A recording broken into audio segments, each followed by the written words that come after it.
Okay, as I was saying about creating like a vision for the person with whom you want to spend the rest of your life, take some time and really dig deep into your emotional, your heart, what you want in a partner.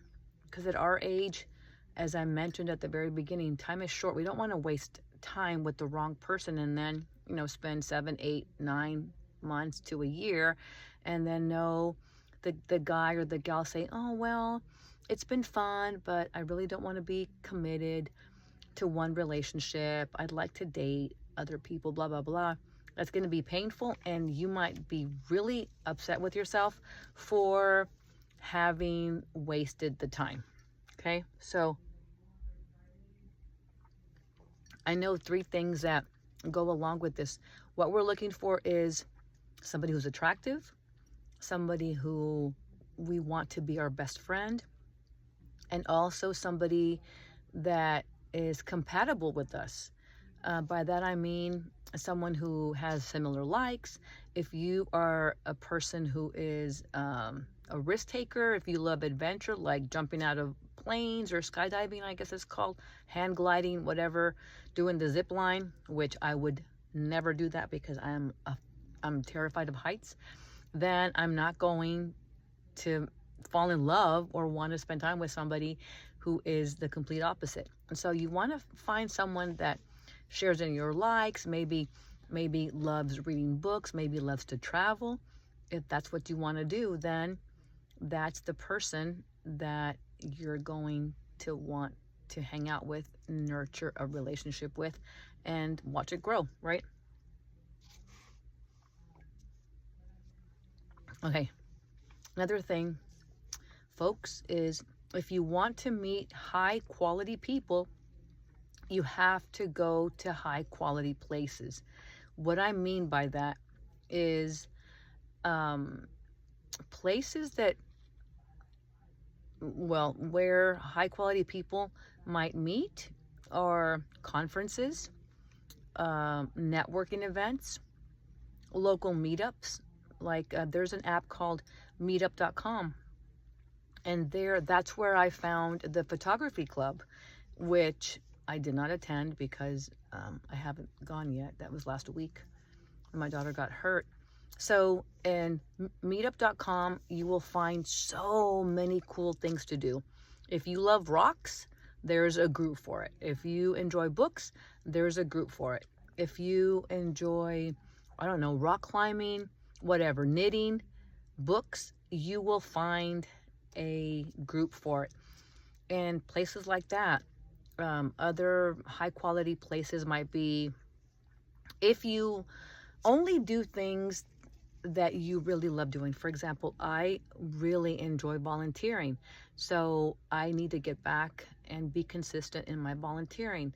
Habitat for Humanity, they've got Mobile Loaves and Fishes here in Austin. There's Angel's Kitchen on 6th Street or 2nd Street. That used to be some place that my kids and I used to volunteer every spring break. I mean, there's so many different places. There's bookstores. I mean, I know that they have like book signings and stuff at different bookstores, all over Austin. So that's another place. Really, I want to say, and if you have found your person, or if you have been in a relationship with someone that you met at the bar, more power to you. But I would say, for me, a bar is not some place where I want to meet my partner. I don't. Well, those are just some places where I'm suggesting you can meet high quality people that share interests like you. If you're a philanthropist, I think that's how you say it, and you care about the environment, then join a group for the environment, or for the ocean, or for endangered species. I mean, there's so many places you can meet high quality people. This is what I'm saying. I need some more coffee because I think that I'm just getting tired right now. Another thing,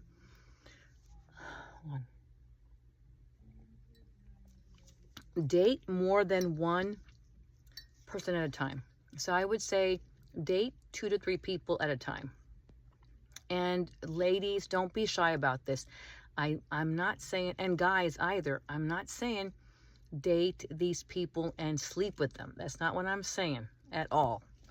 What I'm saying is, if you meet 3 guys on the same app, or 3 girls on 3 different apps, then date each of them.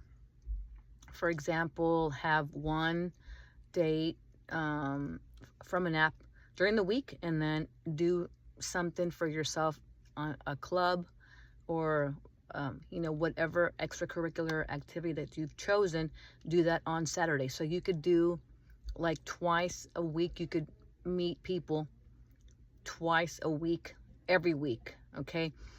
The reason I say date 2 to 3 people at a time is because if you're dating Steve, John, and Lou, and you're leaning towards Lou because he makes you laugh, you share common interests, he cares about the planet, and those are things that you care about as well, and you start to spend all your time with Lou and you forget about Steve and John, after, I don't know, three months of dating Lou, he says, I'm really strong in my desire never to marry.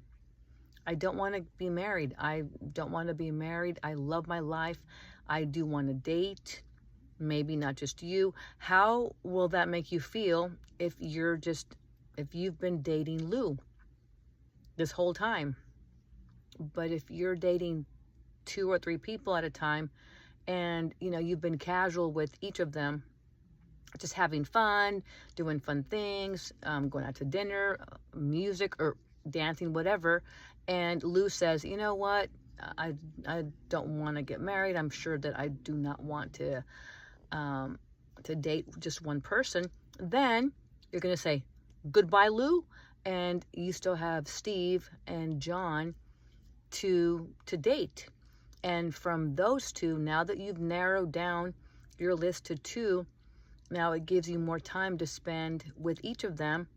At this point, you're going to know which of those you like best. And once you figure that, oh, you know what, I like Steve, he's a great guy, but I am sure that I want to date John, and only John, I want to get to know him, then, you can say, Steve, I like you, good luck. I feel like you and I, are meant to be friends, and go from there. Now you can focus your attention on John. And guys, the same thing for you. Date 2 or 3 girls, not to sleep with them, but to get to know them and do fun things together. Like, this advice is for both men and women, not just for women, or not just for men. Okay. So then once you figure out, I'm talking to ladies right now, once you figure out that you only want to date John, then you can go to the next level and have what probably is one of the most it's not one of the most, but it's a very uncomfortable conversation, especially with people our age, in our 50s and older. It's something, if you like somebody, but you want to only date them, you need to have a serious conversation about commitment and what that looks like for each of you. And so I'll sit down with John and I'll say, okay, so I want to date you and only you. I don't want to date other people. What do you feel? And if he says, no, I want to date you also, only you, and I want this to be exclusive, then at that point, the boundaries have been set. Each of you know that the other one only wants to date you, is not going to date other people, will get off any and every app that they're on, And you need to be truthful and do that. And so that is a committed, exclusive relationship. Because let's face it, you could date somebody for 6 to 8 months and sleep with them for that entire time. But if you have not had the uncomfortable talk about exclusivity and only dating each other, then that person might not be only dating and sleeping with you, which we want to avoid because of diseases, and diseases are out there. Okay, just wanted to put it out there.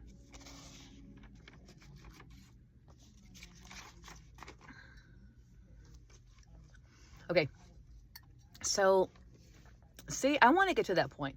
I want to get to the point where I meet someone, maybe on an app, maybe organically at the supermarket. Does that even happen anymore, guys? Do people meet like in the movies? They're shopping in the produce and each of them reaches for a papaya or something, and the other person reaches, and then their hands just, touch, and then they look at each other, and it's like sparks just fly. Does that happen? Because it's never happened to me. Okay.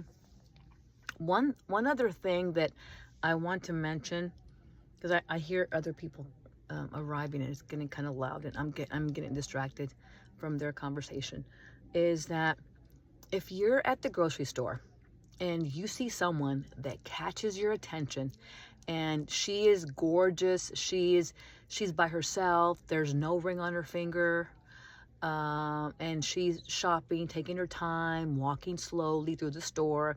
Guys, if you want to talk to her, then approach her. It's not going to kill you. You should definitely go up to someone if you find them attractive, or if you want to ask them out for coffee. That's a thing. You can do it. Nowhere does it say that we can no longer do that, and be confident in our approach. And girls, you too. I'm going to take my own advice and do this.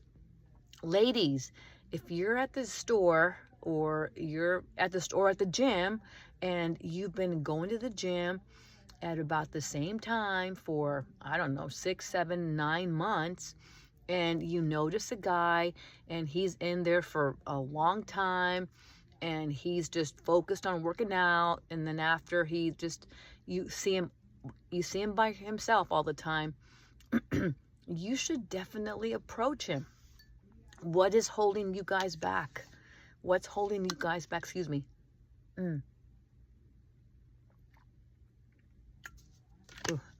What's holding you back from approaching them? I'm asking myself the same question because, oh my gosh, I'll tell you a story that happened to me on Saturday.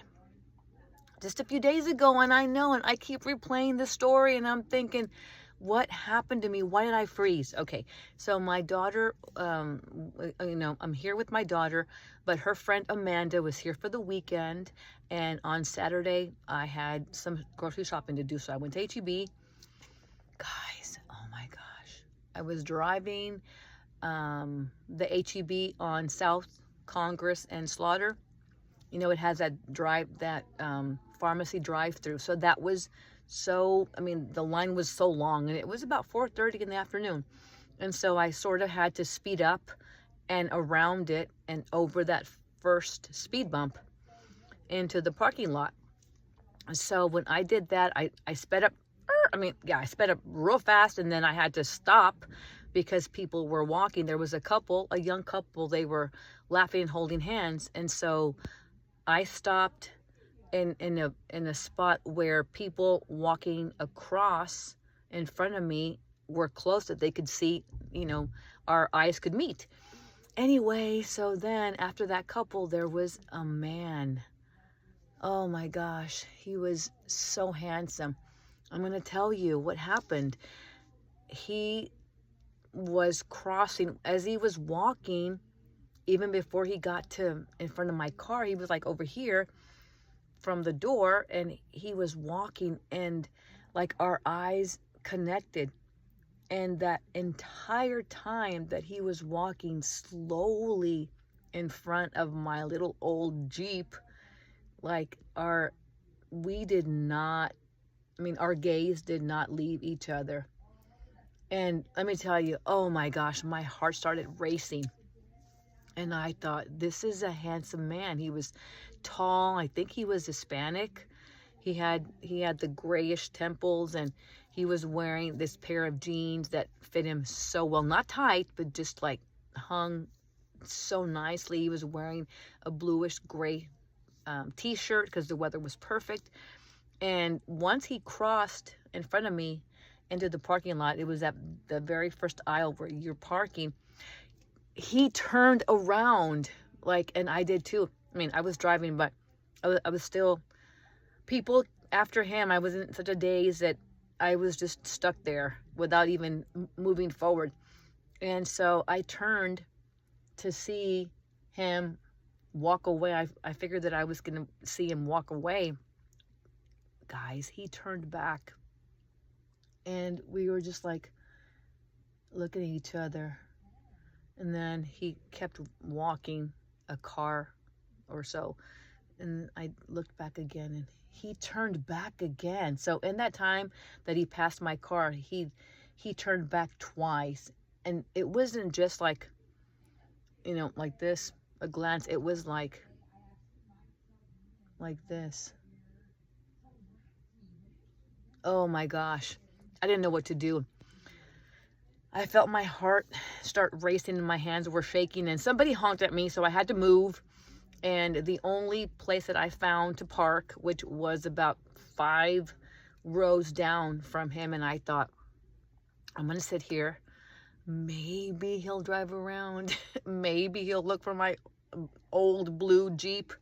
So I kind of sat there in my car, just sort of gathering my thoughts, and I thought, oh my gosh, why didn't I turn in that aisle? Why didn't I turn? What kept me from turning? I could have easily have turned there and sort of just not stalked him, but rolled down my window and said, hello, right? I was so mad at myself. Clearly, when I knew that he wasn't going to drive through every aisle of the parking lot to find me, I thought, why didn't I do it? I don't know. So I'm telling you guys, do it. Don't be scared. Don't just go out of your comfort zone. Don't do what I did. Don't just get stuck in the moment and not move forward. Oh my gosh. My daughter says, Mom, you have to go to HEB every day, especially on Saturdays between 4:30 and 5:30. I just have a feeling that you will see him again, especially since that's the HEB where we shop because she lives so close by here. And I thought, I guess I'll go there. But next time I go there, I'm definitely wearing makeup and fixing my hair and not going like this. But anyway, guys, take action. Don't be like me. Next Monday, when I share my Monday message, I'm going to have a story for you. I'm going to share a story where I was brave and I was bold and I was not a chicken, and I'm going to approach someone that I see that I find attractive, or I don't know. I'm rambling now. I'm tired. Anyway, I hope this advice helps you all. Don't be scared to go out of your comfort zone. Don't be scared. Life is too short. We need to take risks. Good risks, but risks to get out there. We have to get out there. How can we meet our future life partner if we don't leave the house? Okay, someone's not going to, just like a new job is not going to fall in my lap unless I am out there, looking for a job proactively. It's not going to come to me. I have to go out there. Just the same way with a life partner. If we want to find our life partner, we need to go outside of our home, our apartment, and be bold. Go out there with confidence. Remember, put your best self together, put your wonderful, awesome self together, and go out there and find your man or woman. Be happy. Don't worry. Be happy. Stay positive and consistent. I love you guys. Thank you for following along on my journey.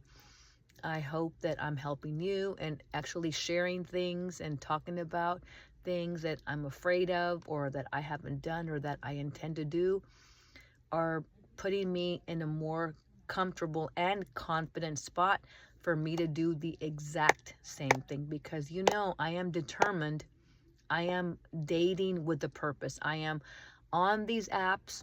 I am joining these groups. I am manifesting the love of my life with a purpose every day. Like the guy that could have been my guy. But I won't let that happen again. I promise. Y a ver qué pasa. You guys take care. Any comments? Please leave comments. Please leave questions. I haven't forgotten about you, Daniel. You can look for a response in your email tonight. If you have questions or don't want to ask something or bring something up in the comments, you can send me an email to averquepasaenlife@gmail.com, and I will surely respond. Until next week. However, if something juicy comes up, I will record another video and share that with you. I love you guys. Have a good night. Bye.